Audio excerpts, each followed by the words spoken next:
Sodium reabsorption. So sodium reabsorption is taking place all the parts of the tubules, okay, all the parts of the tubules except in the descending limb of loop of Henle. So this is the loop of Henle. It has a descending limb and ascending limb. So hairpin bend is there na.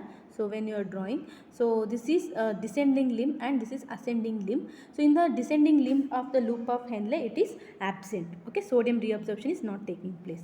Next, basically it is a primary active transport, okay, primary active transport. So very important. So it utilizes the energy for reabsorption. And also along with other substance it can be transported, that is through symport or antiport. In DCT, it also influenced by the hormones like aldosterone and A3 natriuretic peptide ANP will also influence the reabsorption of this hormone through the distal convoluted tubule. So that is about sodium reabsorption. So next, coming to the glucose reabsorption. So glucose reabsorption is taking place only along the proximal convoluted tubule, okay, PCT. So today only go and study properly the structure of the nephron, okay. So other than you will get confused, okay. The first class I told na, the nephron structure you have to study properly. So glucose reabsorption only taking place in PCT, proximal convoluted tubule. So that is, so if it is like this, so this is the proximal, right? So proximal, only here the reabsorption is taking place. Once the glucose will reach here, so it will not get reabsorbed, it will be excreted into the urine like that, okay. So it is a symport mechanism, okay. It is carried by symport mechanism. Symport means what? It is a transport of two different substances by the same carrier in same direction. So that means, suppose, so this is one carrier is there, okay. So the two substances will bind, okay, two substances will bind here, okay. So conformation changes will taking place to the same carrier, two substances is binding, suppose glucose and sodium. Then so conformation changes in the same direction, both are going inside or both are going outside from the cells. That is called symport mechanism. So no need of writing those things and all.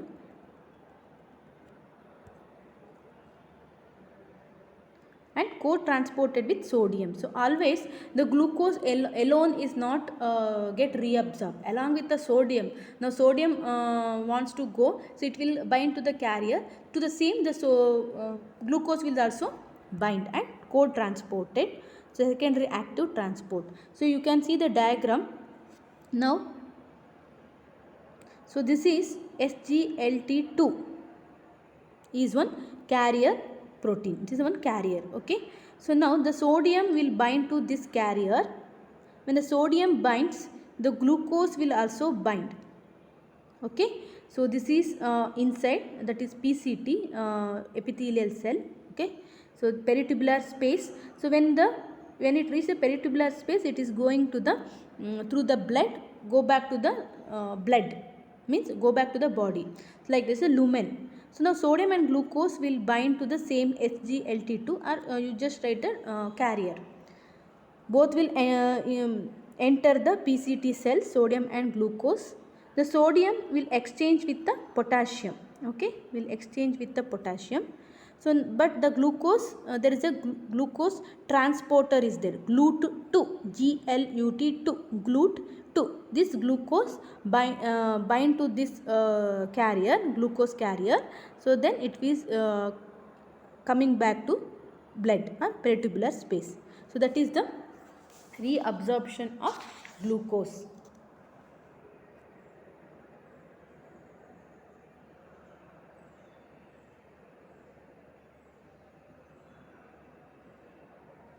Understood? So normally the glucose will not excreted in the urine, okay. So all the glucose get reabsorbed into the body, into the renal tubules. Whatever the reabsorbed ions are there, it is going to the peritubular space, from there into the blood. Okay. So what will happen, that is glucose clearance value is 0 ml per minute. So there is no excretion of urine. So there is no excretion of glucose, it is 0. But when the glucose gets excreted in the urine, that condition we call it as glycosuria. Okay, if the urine contain glucose, that we call it as glycosuria. So this glycosuria condition can be seen in diabetes mellitus, right? In the diabetes mellitus, so what will happen, the glucose will be excreted in urine.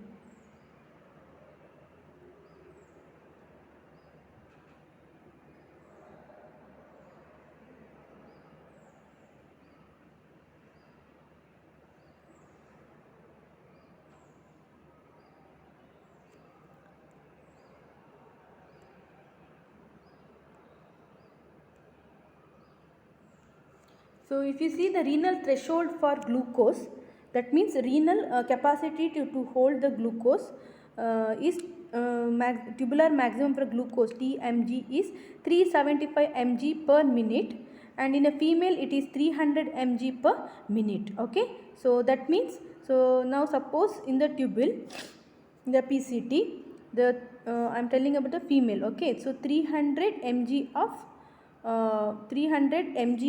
mg of glucose is present.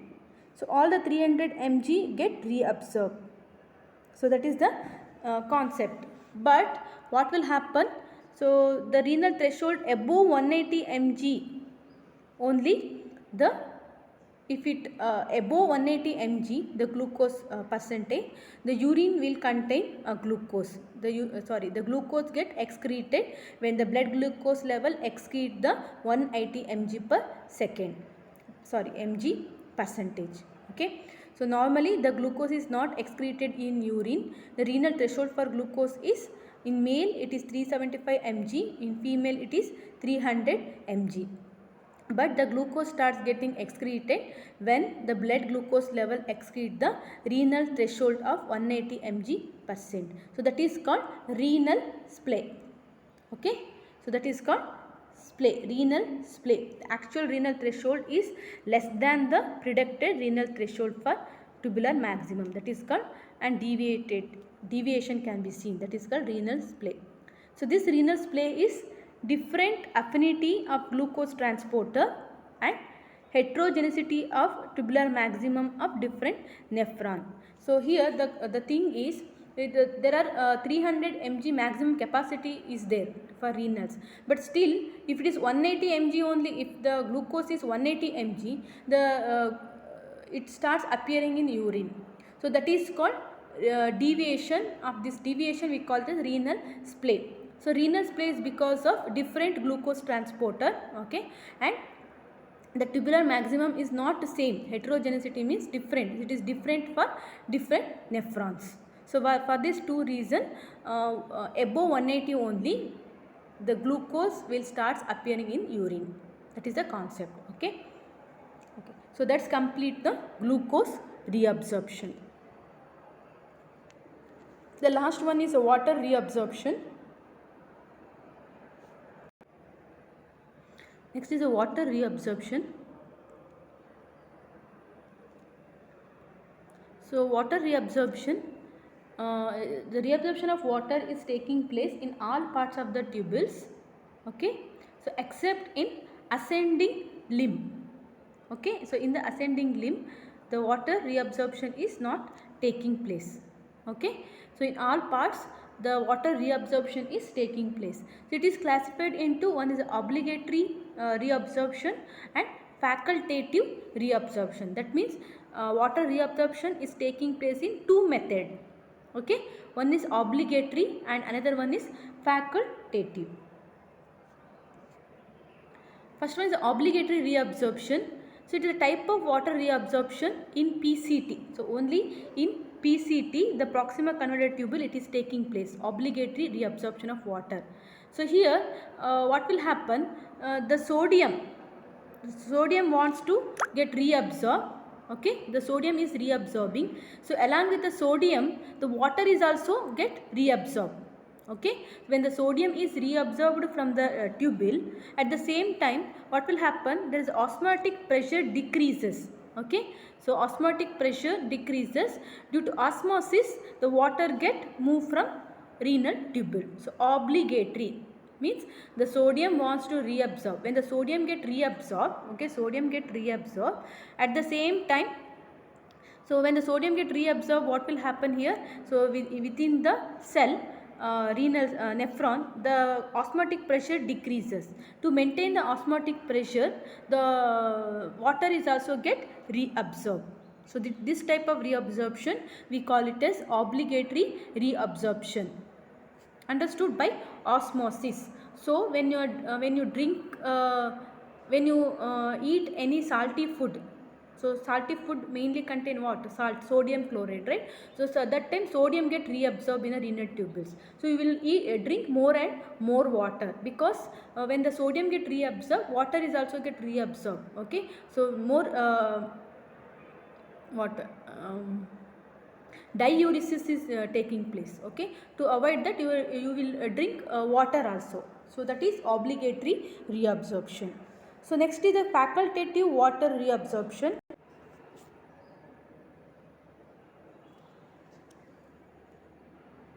In the facultative water reabsorption, so it mainly takes place in DCT and collecting tubule. So that is the end. Okay, so this is Bowman's curve. This is a tube.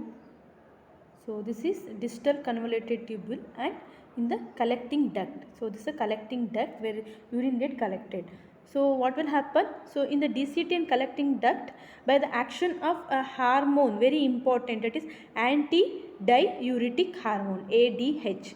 Okay, by the activity of antidiuretic hormone, so here the water get reabsorbed. So normally in the DCT and collecting ducts are not permeable to water. Okay, so these two portion, so it is not permeable to, now suppose water has to reabsorb, so it will not allow to reabsorb. So okay, it is not permeable to water, but in presence of ADH, so this ADH will incorporate the water channels here. Okay, incorporate the water channels. So by through that water channels, the water get reabsorbed into the collecting duct and DCT. So otherwise what will happen? The very dilute urine will form. Okay, so we want a concentrated urine. Okay, so otherwise in the absence of ADH, there is a reabsorption of water is not taking place in DCT and collecting duct. So very dilute urine will form.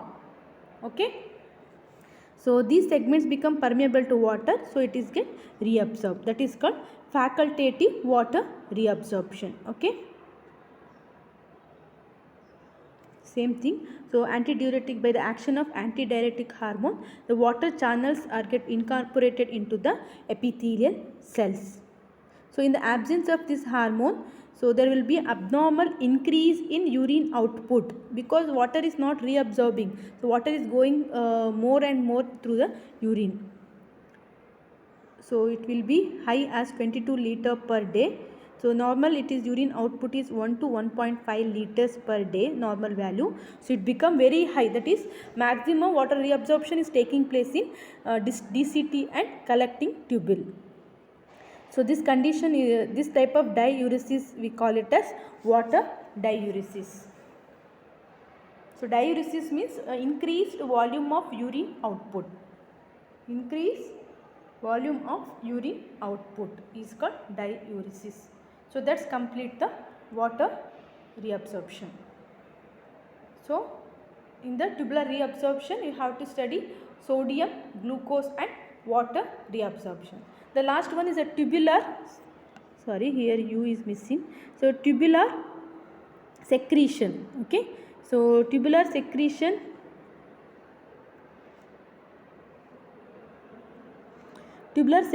here some of the substances are also secreted into the renal tubules at different parts, of the renal tubules.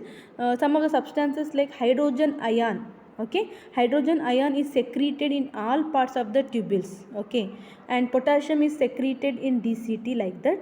and also some creatinine is also get secreted. So if you see the urine concentration, urine composition, so it contain hydrogen, potassium, creatinine, urea, uric acid, and those are the tubular secretions. Okay, creatinine also gets secreted. So that's complete the tubular function. Thank you all.